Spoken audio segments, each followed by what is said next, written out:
money politik kita nggak bisa pungkiri. Ini udah jadi rahasia umum. Iya. Tinggal bagaimana masyarakat itu cerdas tidak memilih. Ada nggak pola yang konkret biar betul-betul pemilih kita itu betul-betul jadi pemilih yang cerdas? Menurut abang? Kalau saat ini sih belum terlalu konkret ya, masih sosial aja kan. Jadi jatuhnya normatif, bang. Normatif saja masih kalau kita lihat sekarang.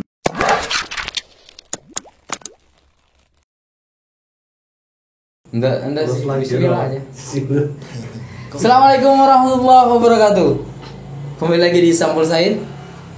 Saat ini kita kembali kedatangan tamu atau orang yang sangat spesial. Ya, kenapa kemudian saya sangat spesial? Karena beliau juga orang yang cukup punya peran andil lah di media, khususnya di Penajam Pasir Utara.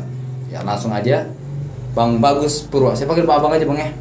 Boleh ya, jadi Bang Bagus ya beraktivitas sebagai jurnalis di salah satu media dengan latar belakang jurnalis.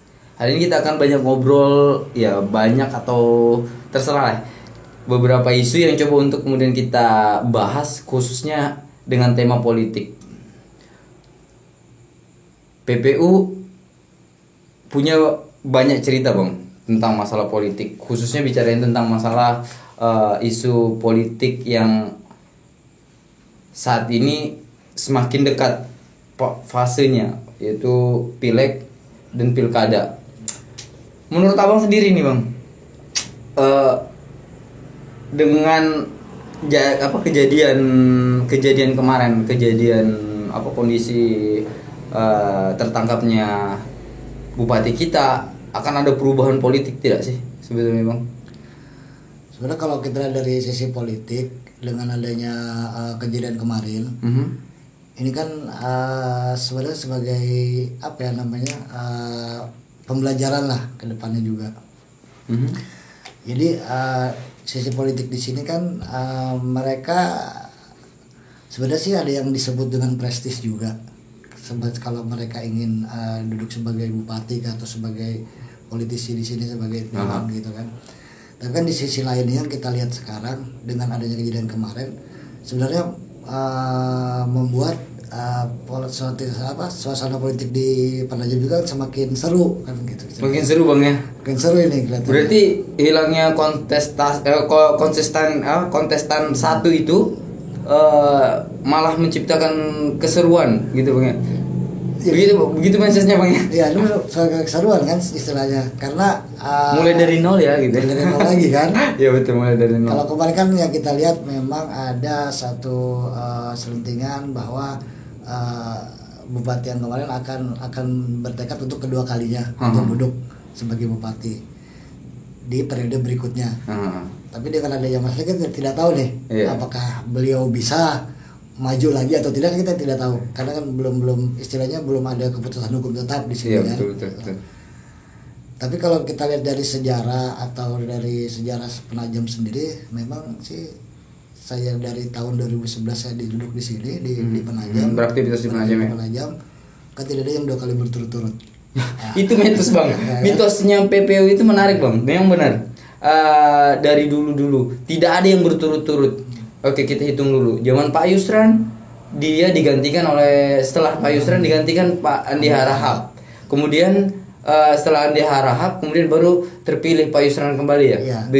Begitu, Bang ya. Setelah Pak Yusran, Pak Andi Harahap tetap maju pada waktu itu. Cuman hadir kontestasi dari luar daerah. Diikut dan terpilih. Ya, bupati yang saat ini kita tahu sendiri kan. Nah, mitos ini kembali terbuktikan, Bang. Artinya memang terjadi lagi. Kita nggak boleh percaya sepenuhnya bicara tentang mitos, tapi kan hari ini kejadian lagi. Nah, tapi kalau ngomongin itu, Bang, wakil bupati ada yang 2 kali, Bang. Iya, kalau wakil bupati 2 kali. Kita sebut aja ada Pak Mustaqim pada waktu itu ya kan. Dia dua periode ya. Berturut-turut dengan bupati yang berbeda. Nah, kalau ngelihat kondisi politik kita yang begitu dinamis, kondisi saat ini, perspektif Abang melihat politik PPU sendiri seperti apa, Bang? Kalau melihat politik di PPU ini sebenarnya ya tadi yang dibilang sangat dinamis ya, sangat dinamis sekali karena banyak sekali di Kabupaten PPU ini tokoh-tokoh yang bisa bermunculan sebenarnya. Tinggal bagaimana masyarakat kan melihat suatu ketokohan di sini kan, yang penting kan ketokohannya. Betul. Tokohannya. Terus yang kedua yang sangat menggelitik itu sebenarnya ya mungkin di masyarakat juga akan terbersit gitu kan. Bagaimana caranya bisa membuat PPU ini lebih baik. Iya. Pelajaran masalah lebih baik. Itu normatifnya. Itu normatifnya kan. Semua orang pengen begitu kan. Iya betul, Bang. Nah, kalau saya melihat dari lingkungan sendiri, saya sih bukan berharap ya, memang itu mungkin harapan semua masyarakat juga mungkin. Iya. Kalau saya melihatnya lebih baik kita tuh melihat tokoh-tokoh yang memang orang daerah untuk pimpinan ke depan. Ada kejeraan gak sih menurut Abang? Ini kan Abang udah cukup lama dengan karakter masyarakat PPU. Ada rasa jerah gak sih masyarakat kita melihat kondisi kemarin? Kalau jerah sebenarnya ya masyarakat juga cukup jerah sih sebenarnya. Kalau kita lihat, karena di lapangan juga kan kita sering mendengar keluhan masyarakat. Apa yang disampaikan, apa keinginan mereka, apa yang tidak terpenuhi, apa janji-janji mereka kan yang ini kan yang terjadi di masyarakat. Nah sekarang yang kita pikirkan bersama sebenarnya, siapa sih yang lebih tahu dengan permasalahan penajam? Iya betul. Nah siapa yang tahu permasalahan penajam ini siapa? Iya orang, ya masyarakatnya sendiri lah. Masyarakat sendiri kan. Iya. Dan juga tentunya larinya juga ke putra daerah. Mereka sudah lama di sini, sudah berkecimpung di sini, bekerja di sini. Terus kedua mereka ya, kalau orang-orang politis yang mereka juga berpolitik di Penajam, setidaknya mereka tahu apa sih permasalahan Penajam ini, apa sih yang perlu diperbaiki ke depan. Berarti kan orang daerah untuk tampil di momen politik di tahun 2024 itu kan seorang daerah, Bang, gitu. Menurut Abang ya? Iya. Kalau menurut saya terbuka lebar. Terbuka lebar ya. Karena di sini permasalahan Penajam kan banyak. Yang orang ya maksudnya bukan menjelekkan orang luar atau apa bagaimana, tapi kan di sini yang lebih paham itu kan putra daerah. Betul. Lebih paham permasalahan. Apa yang harus diperbaiki, apa yang harus dipertahankan, apa yang harus dibikin lebih baik dari segi pendidikan, kesehatan, infrastruktur dan segala macam. Apalagi sekarang kan kita sudah akan menjadi daerah penyangga ibu kota negara. Kan tentunya di sini ada yang harus lebih diprioritaskan untuk pembangunan di kabupaten SDM ya kan? Untuk peningkatan SDM. Sebelum saya ngobrolin tentang masalah sosok-sosok daerah, nanti kita bahas bicarain tentang masalah kondisi politiknya PPU ini. Apakah kita jemputkan bicara tentang masalah tadi, Bang? Ada potensi nggak sih, Bang? Ada figur dari luar yang bakal hadir ke PPU, Bang? Sebenarnya kalau figur dari luar pasti ada. Pasti ada lah orang yang mau akan menjadi bertanding di sini, mengikuti berkompetisi di sini. Contohnya kayak kemarin kan ada nama Dona muncul periode kemarin. Dayang Dona ya. Dayang Dona, terus ya AGM sendiri, Rul Gafur dan beberapa lah. Oh iya banyak tuh, Bang. Dulu ada dulu itu banyak memang. Yang pertama Randy Ismail, walaupun memang orang PPU juga sebenarnya ya, sih. Randy Ismail. Erwin, siapa lagi tuh ya? Banyak nama. Banyak nama dari ya mungkin perspektifnya orang kan berbeda-beda, ada orang dari luar atau dari dalam sendiri. Pensiunan polisi itu ada tuh Pak Soeharto juga pernah. Iya, itu juga. Itu juga dari luar ya? Dari Balikpapan ya. Kan banyak toh potensi yang kemungkinan bakal berkontestasi di PPU. Iya. Menurut Abang itu bakal hadir lagi nggak sih? Menurut saya pasti bakal hadir. Bakal hadir mereka. Ya ada selentingan yang saya dengar sih ini belum tentu benar, juga belum tentu. Ada beberapa nama ya. Beberapa nama lah yang ingin masuk ke PPU. Bang, kan kondisi hadirnya beberapa nama itu ada kemungkinan tidak yang coba kita lebih luas ya, karena biar bagaimanapun kita nggak bisa pungkiri ya, PPU jadi KN. Ketika PPU jadi KN, ini akan jadi daya tarik. Artinya PPU lagi cantik-cantiknya nih. Yeah. Ketertarikan tokoh-tokoh nasional bakal hadir bertarung. Contoh misalnya anak menteri atau saudara menteri, anak ketua parpol, ini kan nama untuk kemungkinan itu bang. Iya. Orang tuh tokoh-tokoh nasional yang punya jaringan dan punya finansial masih kayak gitu bang ya. Tapi kalau menurut saya sih sebenarnya untuk di 2024 mungkin belum terlalu banyak dari luar Kalimantan Timur mungkin. Iya. Ya. Masih lalu ke Kaltim gitu bang ya. Masih lalu ke Kaltim. Kalau umpama periode berikutnya lagi setelah ini IKN mulai pembangunan mulai terlihat, itu mungkin ada kans orang-orang luar dari Kalimantan Timur yang akan hadir di Penajam untuk bertanding, untuk berkompetisi di sini merebutkan bupati. Iya, gitu kan. Betul. Artinya sekarang kalau dalam status politik belum seksi banget gitu ya. Belum seksi banget kan sekarang ini. Makanya yang sebenarnya sih yang paling kita utamakan di sini kan siapa sih yang bisa membangun lebih baik depannya. Menarik itu bang. Nih pertanyaan abang itu menarik. Kenapa saya bilang menarik? Karena siapa kita sinkronan dengan ya orang yang tahu tentang masalah daerah kita sendiri, tahu kultur masyarakatnya, budaya masyarakatnya, kan secara otomatis itu bicara tentang masalah ini akan lebih diuntungkan. Terlebih lagi kondisi kemarin ya, belajarnya masyarakat ya mungkin ya begitu ya, supaya perspektif orang, walaupun tidak semuanya juga orang dari luar punya pola yang sama toh. Nah pasti ada tokoh nih, tokoh yang memungkinkan untuk hadir di kontestasi politik di tahun 2024. Banyak sebenarnya Penajam. Kalau boleh tahu siapa bang? Menurut abang deh. Kalau berdasarkan analisa kan ya mungkin juga mantan wakil bupati Pak Mustaqim juga mungkin bisa untuk beliau masih perkiraan abang? Ya sama orang sih nggak ingin kan. Iya betul. Kalau ada kesempatan juga dan pastilah bakal berkenan juga. Iya.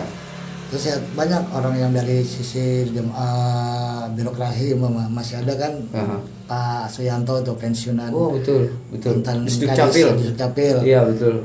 Dia juga orang birokrat. Aku mengetahui birokrat, ya kan, mengetahui de pemerintahan. Baru bisa saja yang masih mungkin sekarang masih aktif. Bisa juga Pak Tohar gitu. Pak Tohar juga mungkin, ya kan, tokoh juga. Ya, tokoh. Kalau menurut kamu siapa dia ada tambahan tidak? Nah itu sudah ada Pak Tohar, terus kemudian ini birokrat. Ada oke, kita coba lihat dulu deh. Kalau aku sih bagusnya itu dari kalangan ini sih korporasi. Tapi dia memang juga orang yang dekat dengan politik, bahkan dia juga aktif di politik.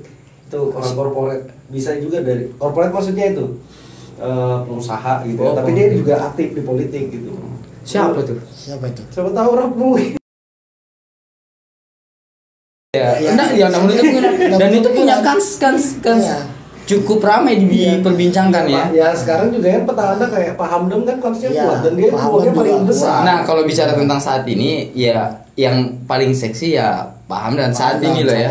Tinggal bagaimana beliau mempertahankan kan seksinya dia sampai di titik 2024. Nah selanjutnya bang, siapa lagi nih bang? Ya tadi kata itu ya kayak Roh Muin mungkin itu bisa. John Kennedy, iya betul. Panang Ali. Ini kan masih ya istilahnya mereka putra-putra daerah. Iya. Dan paham tentang daerah. Apa sih masalahnya Penajam ini? Apa sih harus dibangun? Apa sih harus diperbaiki? Ya mulai dari SDM-nya, dari kalangan pemerintahannya, dari PNS-nya, dari segala macam itu perlu pembenahan semua. Dari mereka untuk mengelola manajemen keuangan APBD juga. Betul. Jadi kan segala program dan kegiatan kebijakan tuh tepat sasaran. Betul. Dan ada prioritas untuk kemajuan Penajam. Kan kita harus berpikir apa sih yang kita butuhkan di Penajam saat ini. Betul. Sudah berapa langkah sih kita maju ke depan dari zamannya Pak Yusran, Pak Andi dan AGM gitu kan. Nanti maju lagi di 2024 apa yang harus kita benahi kan begitu. Kita masih di mana nih posisi kita. Jangan sampai kita melangkah 7 langkah ke depan tapi ketinggalan. Ya kan? Bang, kita belum singgung orang-orang politik yang punya potensi bakal ikut bertarung di momentum ini. Menurut abang, selain Ketua John yang informasinya juga sudah memegang DPC katanya ya. Informasinya walaupun ada polemik mungkin ya, tapi saya pikir itu berpolitik itu dinamis lah ya. Iya. Berjalan dinamikanya ya biasa saja lah. Terus kemudian ada ke Rauf Muin, ada siapa lagi? Ini unsur pimpinan nih. Pak Hartono bisa jadi ya? Iya, Hartono. Dia juga ya orang-orang penguasa. Partai-partai yang pemenang 1 2 3. Powerful itu. Terus Golkar sendiri, Bang. Golkar masih ada kemungkinan besar juga. Kan masih ada Pandi Raha di situ. Pandi Harap ya. Ini juga termasuk orang tua di sini juga kan. Tokoh Dan beliau tuh pernah jabat loh, ya kan? Ya, Pak Yusran saja punya fase dia terpilih, kemudian menjabat, tidak menjabat, kemudian menjabat lagi. Tidak ada sampai saat ini kan kita sepakat ya belum ada yang berturut-turut. Itu mitosnya PPU nih. Itu berarti itu. Suara waktu 2018 juga bagus tuh Pak Puang suaranya. Iya, masih suaranya. Perolehan suara. Nanti perolehan suara kita akan minta KPU untuk kemudian menjabarkan. Kita bakal tahu juga. Bang, PKS Bang. Menurut Abang? PKS ya, kalau menurut saya tadi itu yang saya garis bawah itu sebenarnya yang kalau kita berpikir itu siapa sih yang ngerti masalah penajam? Iya. Dia mau kalau dari politik mau dari PKS, mau dari PDI, mau dari Golkar, mau dari Demokrat itu sendiri, maupun Gerindra itu sendiri ya? Iya, itu kan patokan saya berpikir siapa sih menang penajam? Yang peduli dan ingin menyelesaikan permasalahan penajam dan mereka tahu masalahnya apa. Nah, kan gitu. Ya, Bang. Ya sejelek-jeleknya lah, maksud saya serumit-rumitnya lah. Kalau dia orang penajam setidaknya dia ngerasain tuh jalan rusak dan sebagainya, mungkin gitu Bang ya, sederhananya kan gitu Bang ya. Intinya tuh merasa memiliki. Ini udah rasanya ini. Iya. Ada tokoh lain Bang yang menurut saya punya kans juga, tokoh-tokoh daerah. Pak Harimuddin Rashid mungkin. Harimuddin Rashid juga bisa. Ya karena beliau kan sempat pernah juga calon kan. Pernah juga hadir kan? Ya, pernah hadir juga. Ya makanya saya bilang putra daerah ini berkesempatan besar gitu loh untuk bisa menduduki kursi bupati. Kalau menurut Abang bakal ada berapa calon gitu nanti? Ini kita analisa nih, walaupun sebenarnya masih ada 1 tahun atau 2 tahun lagi ya, 2 tahun lagi lah perkiraan.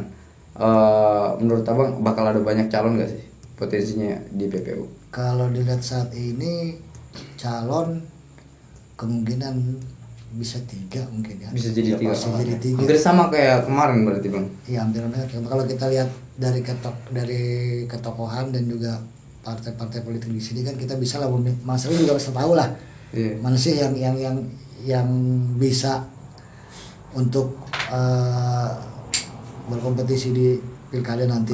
Itu pasti dilihat oleh masyarakat juga, dan tinggal masyarakat saja memilih siapa ketokohannya. Yang penting kan di sini yang keinginan kita bersama kan memperbaiki penajam ke depan. Yeah.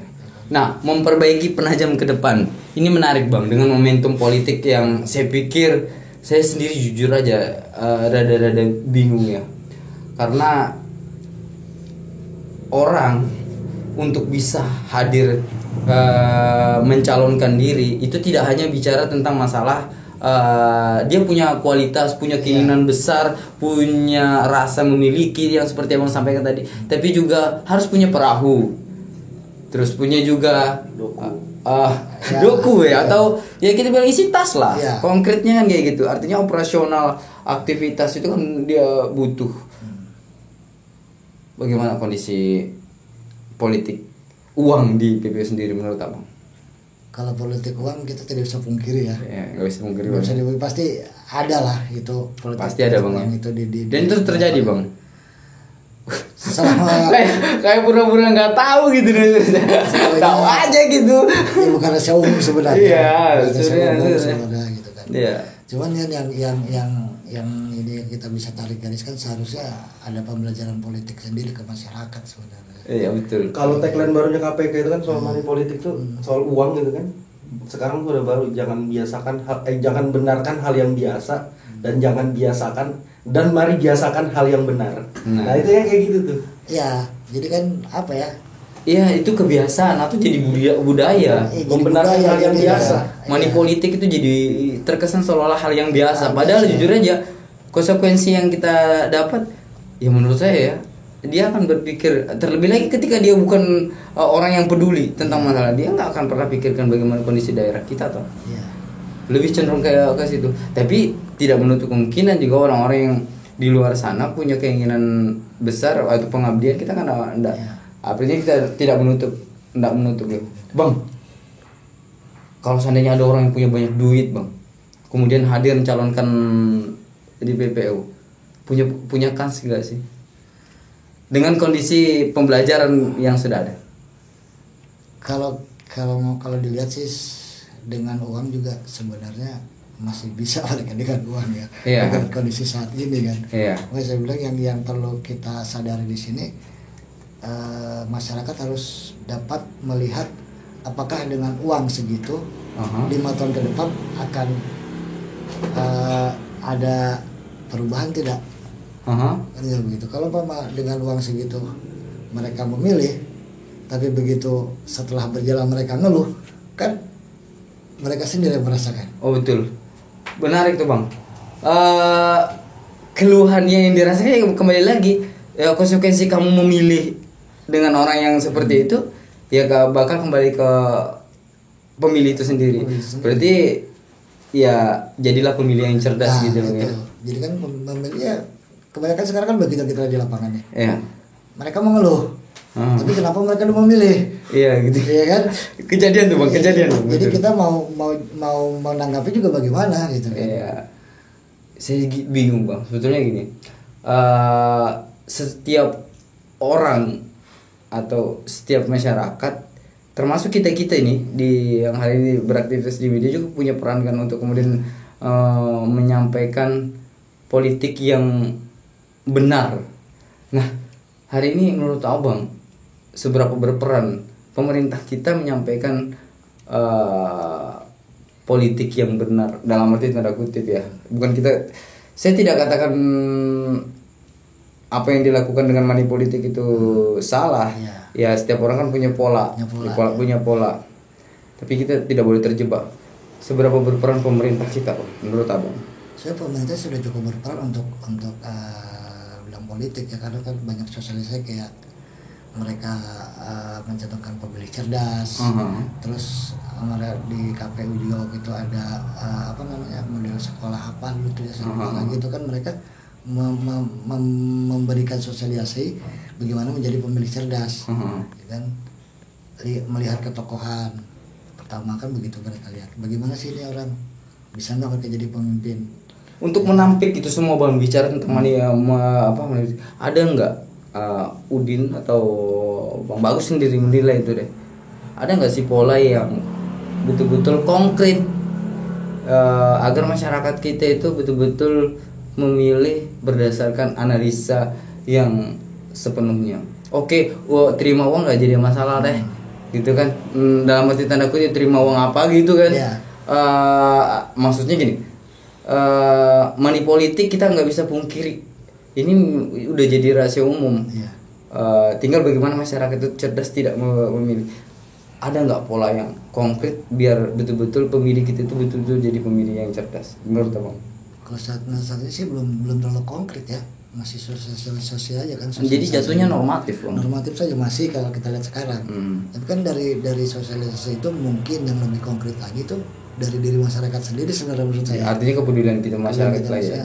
Peduli nggak kita? Ya kita sebagai masyarakat juga pemilik daerah. Iya betul. Ya kan gitu. Jadi pedulilah dengan daerahmu gitu ya. Dengan daerahmu, bagaimana kamu peduli dengan daerahmu kan begitu. Kalau seumpama yang punya rumah juga tidak peduli, ya apa jadinya kan gitu ya kan gitu. Terima nasib setelah pasca dari pemilih. Kamu kan sudah saya bayar. Itu kan jadi apa ya?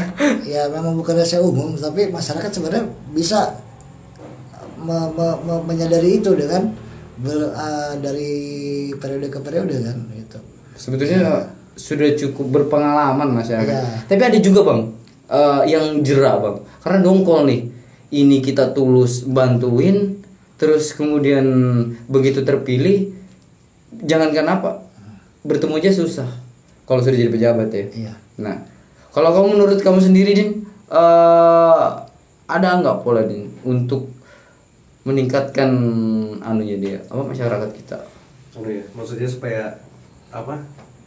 Lebih memilih ke ini, lebih ke apa namanya? Jadi pemilih cerdas. Jadi pemilih cerdas ya. Cerdas dalam arti betul-betul berdasarkan analisa dia, ini orang yang tepat apa gitu kan. Tepat dengan arti tanda kutip ya. Arti yang benar maksud saya, bukan karena embel-embel hanya isi tas. Tapi artinya dia juga cerdas, dia rasa memiliki gitu. Ada nggak pola menurut kamu? Sebenarnya kan apa namanya? Setiap masing-masing pasangan itu kan apa calon-calon gitu kan, mau itu apa caleg atau calon kepala daerah gitu kan, atau bahkan calon ya pokoknya kepala daerah lah ya, yang rawan dari aktivitas kayak gitu ya. Biasanya paling agak apa ya dibilang treatmentnya sebenarnya pendidikan, cuman memang mohon maaf aja, memang di daerah-daerah kayak ya ada daerah tertentu lah memang kerawanan untuk masyarakat pragmatisnya gitu ya, yang apa-apa kalau udah dinilai udah duit udah dianggap baik gitu kan. Memang pendekatan pendidikan itu sendiri sih ya, tapi kalau aku belajar dari pengalaman di kota seberang gitu kan, Balikpapan, kalau kita lihat ritme di kota-kota kayak daerah Balikpapan Tengah atau Balikpapan Selatan gitu, Balikpapan Kota, itu kerawanan itu malah nggak ada. Beda dengan daerah, mohon maaf, daerah yang notabene-nya yang kawasan padat penduduk, ekonominya rendah, gitu. Pendidikannya rendah. Artinya memang kualitas pendidikan berpengaruh dengan kondisi politik gitu ya. Dan itu memang treatmentnya nggak sebentar kalau mau hari ini. Makanya kan perlu lah mungkin kurikulum kecil, nggak usah besar lah. KPU bekerja sama dengan Kementerian Pendidikan men-treatment itu lewat kurikulum kecil tentang ini loh, money politik tuh begini dampaknya begini ya. Akhirnya kan menanamkan idealisme atau integritas kepada si anak ini di masa akan datang sebagai pemilih cerdas. Itu tapi cukup jangka panjang sih kalau. Ya artinya kan kalau kita tidak mulai. Iya. Dan ini peranan apa bukan hanya ini Bawaslu atau apa Panwaslu apa Bawaslu sih? Bawaslu ya, Bawaslu harusnya menekan ini ke pihak pemerintah biar treatment ini bisa jalan bukan hanya untuk 2024 aja, 10-20 tahun lagi gitu. Agar kita punya pemimpin yang betul-betul berkualitas. Sebenarnya sih yang harus benar-benar terjun ke lapangan itu ya partai-partai politik ini. Nah iya, partai politik juga gila loh, nggak sedikit loh biaya. Ngapain sih kamu ngabisin uang miliaran yang sebenarnya cocok dipakai buat operasional kamu untuk meningkatkan elektabilitas kamu secara profesional ketimbang cara kotor kayak gitu kan? Mungkin loh. Duit dipakai kayak gitu, mendingan dia udahlah clearkan aja gitu. Ngapain treatment yang kayak gitu dipakai gitu kan? Karena ini kan alam bisa. Tapi biasa. Saya bilang gini, masyarakat kita juga kadang menunggu itu karena budaya itu sudah terbentuk. Dan hari ini kita didudukkan dengan masalah itu kan bang. Iya. Nah dengan tidak mau memberikan itulah akhirnya kan misalnya ini parpol atau calon. Kita sepakat nih, jangan ada yang ngasih duit nih. Jangan ada yang ngasih duit. Akhirnya apa? Dengan pendekatan emosional saja akhirnya mereka memilih. Nggak mungkin lah dia nggak asik turun ke apa namanya ke TPS kan, pasti pengen lah. Sudahlah daripada yang ini nggak ada juga nyata, kata kasarnya gitu nggak nyata juga lah, nggak jelas juga, ya udah aku lihat ini aja. Akhirnya kan pendidikan itu juga berjalan. Tapi memang itu butuh berkesinambungan. Bukan jangka panjang. Ya kan nanti kan anak-anak SMA itu kan ya 10-20 tahun lagi kan kerasa tuh nanti. Pasti mereka kan jadi pemilih yang medium, yang orang tua lah ibaratnya. Iya, setara kita lah saat ini. Tapi sebenarnya itu bisa dirubah sih pola itu. Iya. Bisa dirubah. Kalau saya melihat sebenarnya masyarakat ini dengan didatangin saja oleh pejabat, mereka sudah senang. Cium tangan gitu, diajak foto. Pokoknya jadi merasa dianggap oleh pejabat kan. Kalau tidak ada turun ke lapangan, dia tidak menganggap kita, gitu kan. Tapi kita turun ke lapangan. Gimana sebagian orang, apalagi yang orang tua kita ya, hadirnya pejabat dan berhadapan langsung itu sebuah penghargaan yang nggak bisa dinilai dengan uang. Ada juga begitu. Itu kan satu pendekatan secara emosional gitu kan. Mungkin saja kalau dengan pendekatan itu dilakukan oleh para pejabat, oleh para siapa saja, politik uang akan hilang dengan sendirinya. Betul, menarik. Tapi memang butuh proses yang panjang. Jadi kita lihat di DKI kan mungkin barangkali loh ya, aku nggak pernah tahu, mungkin kecil itu. Paling daerah-daerah yang ya itu tadi yang kalau DKI kan padat penduduk, pendidikan rendah, KPU-nya juga bagus, Bawaslu-nya juga bagus kan. Harus ini lintas sektoral ini. Baru apa tingkat kritisnya masyarakatnya di sana kan, ya netizen lah ibaratnya dikit-dikit videoin kan. Tapi memang harus di depan partai politik itu sendiri. Ya, artinya partai politik lah yang punya peran besar untuk mensupport itu. Menjadikan masyarakat kita jadi pemilih yang cerdas, gitu Bang ya. Iya. Tapi sejauh ini bagaimana Bang? Belum ada sih. Belum ada. Belum terlihat. Belum terlihat. Saya pikir teman-teman di partai juga udah melakukan ya, walaupun person to person, tapi masifnya belum mungkin. Iya, masih tidak secara menyeluruh lah. Ya, secara kontinu belum Bang ya. Belum. Oke Bang. Kayak gitu kalau biasanya kalau misalnya pileg gitu kan, calegnya ada 200 orang gitu untuk satu kabupaten. Satu yang mulai, yang lain ikut juga itu mau. Nah, itu. Satu yang mulai. Tinggal bagaimana membentuk komitmen, bagaimana peduli dengan daerah. Nah, ini kan butuh komitmen bersama. Iya. Karena kan daerah ini ya, atau ada tidak ketegasan dari petugas-petugas kita, Bang? Kalau menurut ketegasan sih menurut saya sih ya sudah cukup tegas mungkin mereka dengan segala peraturan, dengan segala perundang-undangan, dengan segala pengawasan mereka gitu kan. Tapi kan namanya pengawasan pasti ada yang luput juga. Wah, betul itu.